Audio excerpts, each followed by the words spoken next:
Papa est là, mon chéri, Leonardo da Vinci, deuxième partie. Tout savoir sur tout. Pour peindre la réalité, il faut parfaitement la connaître. Leonardo passe beaucoup de temps à observer la nature, les animaux,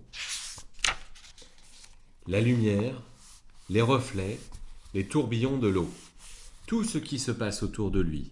Observer et comprendre comment se diffuse la lumière, comment se tracent les courbes pour réussir à dessiner les drapés des vêtements.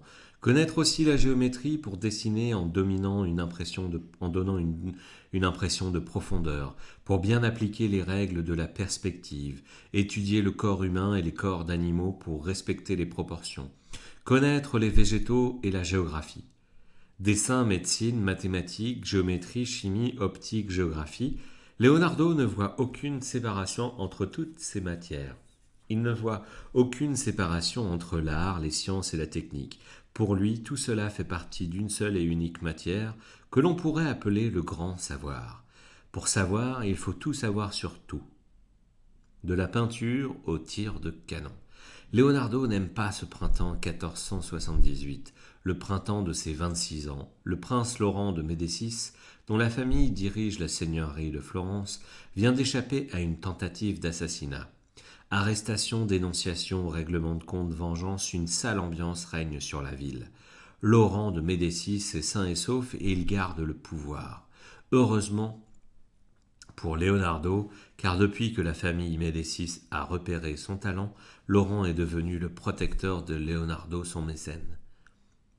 Dans la protection d'un riche mécène, les peintres, sans la protection d'un riche mécène, les peintres, les sculpteurs, les architectes dépendent complètement de la clientèle de leurs ateliers. Ils deviennent des artistes plus libres si un mécène les embauche et les paie, avec pour mission de faire rayonner dans le monde la richesse et le pouvoir de leur mécène. Laurent de Médicis est impressionné par Leonardo. Il n'a jamais vu quelqu'un qui déborde à ce point d'idées. Leonardo vient de lui proposer une manière de consolider les fortifications de la ville et aussi des solutions pour améliorer la précision et la puissance des tirs de canon. En ces temps de guerre où chaque État italien rêve de conquérir son voisin, un ingénieur militaire vaut de l'or. Ginevra de Benci. Ginevra de Benci est troublée, elle est presque gênée en découvrant son portrait peint par le maître Leonardo da Vinci.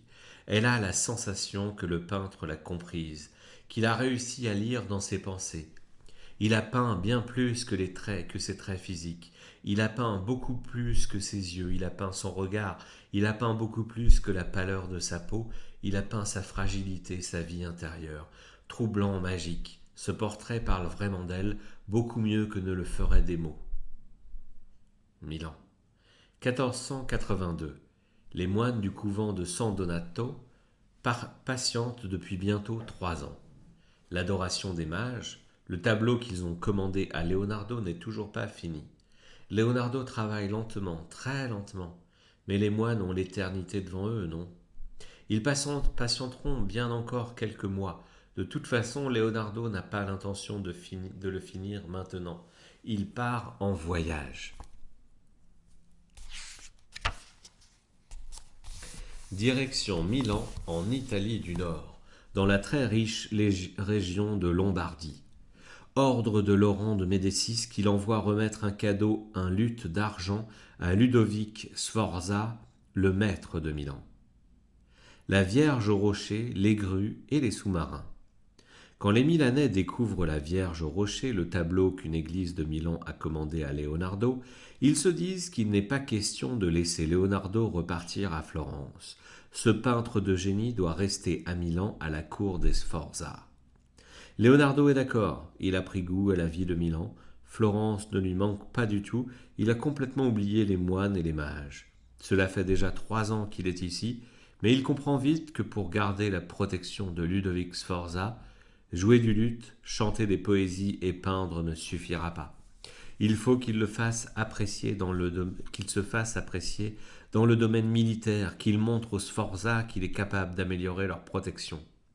C'est important pour une région qui vit dans la crainte permanente d'une attaque de ses voisins, les Français au nord-ouest, les Suisses et les Allemands au nord, la République de Venise à l'est et l'État de Florence au sud. Leonardo se met donc au travail.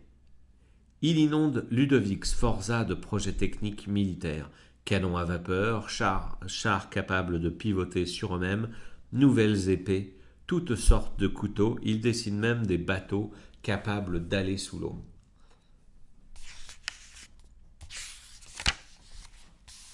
Tout le monde s'étonne. Les bateaux, c'est fait pour naviguer sur l'eau, pas pour couler sous les mers.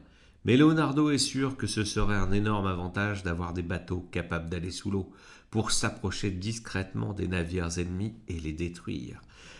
Il est sûr qu'un jour on y viendra et que la guerre se fera aussi sous l'eau. Ludovic Sforza est de plus en plus intéressé. Et Leonardo ne se contente pas d'idées militaires. Il améliore les métiers à tisser pour fabriquer des étoffes. Il perfectionne les horloges. Il imagine des mécanismes pour ouvrir automatiquement les portes des palais, des systèmes de miroirs pour se voir de tous les côtés, des meubles pliants, des grues, des pressoirs pour fabriquer de l'huile, des lampes à intensité variable. Il réfléchit à la manière d'organiser les villes, de les embellir, d'améliorer l'écoulement des eaux dans les canaux. Ludovic veut garder près de lui ce génie à tout faire, ce génie des arts, des sciences et des techniques. Leonardo a trouvé un nouveau mécène, mais il ouvre aussi son atelier à Milan. Des élèves rejoignent son atelier, les commandes arrivent, surtout des tableaux de la Vierge Marie des Madones. La Dame à l'Hermine. C'est maintenant l'Italie tout entière qui est émerveillée. On vient de Rome, de Venise, de Florence, on voyage des journées entières pour voir la Dame à l'Hermine. Le portrait que Leonardo vient de terminer. Le portrait de Cecilia, une jeune femme favorite de Ludovic Sforza, perfection des traits, précision, mystère, ombre et lumière, mouvement. On n'avait jamais vu un tel portrait. Il sait peindre la peau comme personne. Il a passé un nombre incalculable d'heures à étudier comment la lumière se pose sur la peau, comment la lumière est reflétée par chaque partie du visage, par une pommette ou une arcade sourcilière. Il a aussi compris comment se forment les ombres. Il découvre qu'une ombre n'est pas une simple tache noire ou plus sombre que le reste. C'est beaucoup plus compliqué. Les ombres sont des reflets de couleurs. Il y a de la lumière dans les ombres, de la couleur aussi. Dans son petit carnet, Leonardo note avec quelques mots écrivains égaleras-tu dans la description la figure complète que restitue le dessin. Comme une grande vis dans les airs. Pourquoi, quand on tourne une vis, la vis avance tout droit? C'est quand même bizarre. On tourne, on fait donc un mouvement circulaire, et ce mouvement entraîne un autre.